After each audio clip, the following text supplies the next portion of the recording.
You may not have heard the term diastasis recti, but it affects 60% of people who are pregnant and during the postpartum period.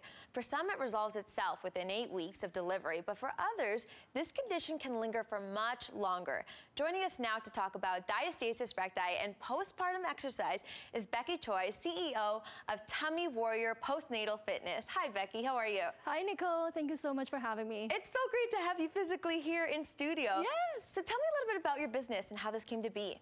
Yeah, so I started my company because of my own postpartum fitness journey. And so before baby, I was one of those typical skinny girl. Weight was never an issue for me. I never had to go to the gym, but that all changed after I had my son in 2016. I gained a lot of weight and I walked like by the mirror and I couldn't even recognize myself. I looked like I was still 5 months pregnant, even though I was already months after I delivered the baby. So then I just kind of like, oh, maybe this is like belly pooch, right? That's what everybody call it, right? And maybe the mommy pooch, that's the belly fat. And then so, I'm like, okay, so I just started a fitness program at home. I started doing it, and a few months later, I lost some weight.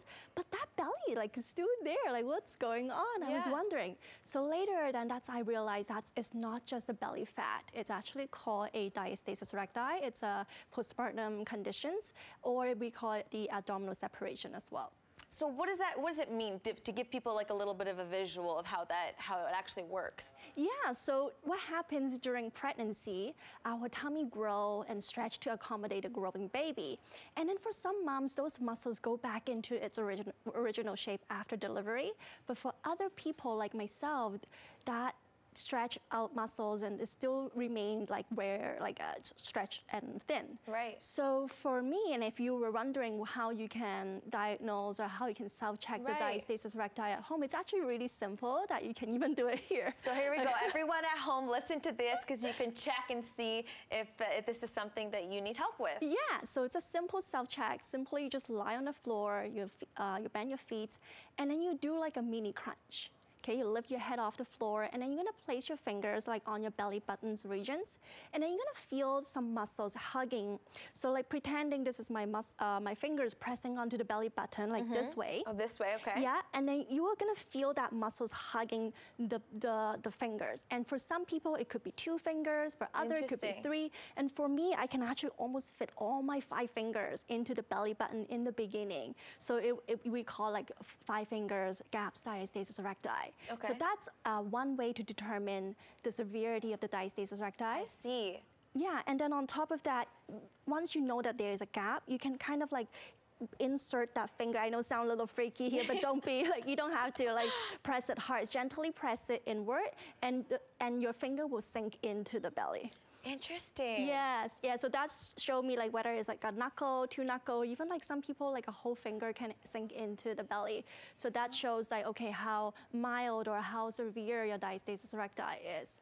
And from that diagnosis, then you have exercises and things that help women to kind of put it back together, so to speak. Yeah, so in my Tummy Warrior online coaching program, I use a map method. So we need a map to be confident and beautiful.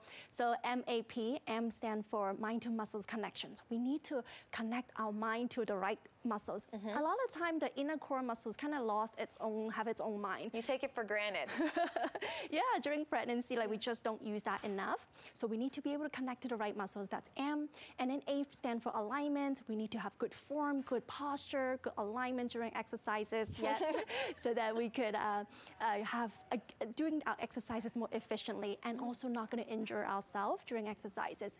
And the P stand for progressive overloading exercises. So we need to challenge ourselves 1 set at a time to our limit so that you can strengthen up your body and tone that belly and feeling amazing. That's awesome. I can't even imagine how great it must be rewarding for you to see women kind of feel like themselves again, because I think postpartum, it is hard to kind of get to that place. Yes, you know, it's not all about just the aesthetic, but it's also empowering these new mama to have the inner and outer strength so that they can be the best version in all aspects of their life. Absolutely. So where can people find more information information, Becky? Yeah, so they can find me on Instagram at Becky Choi _ This is where I hang out a lot. You can see my story. You can see a lot of little information about how you can heal your diastasis recti, or even for new moms looking for some information on what kind of things that they should go get back, easing them back into exercises.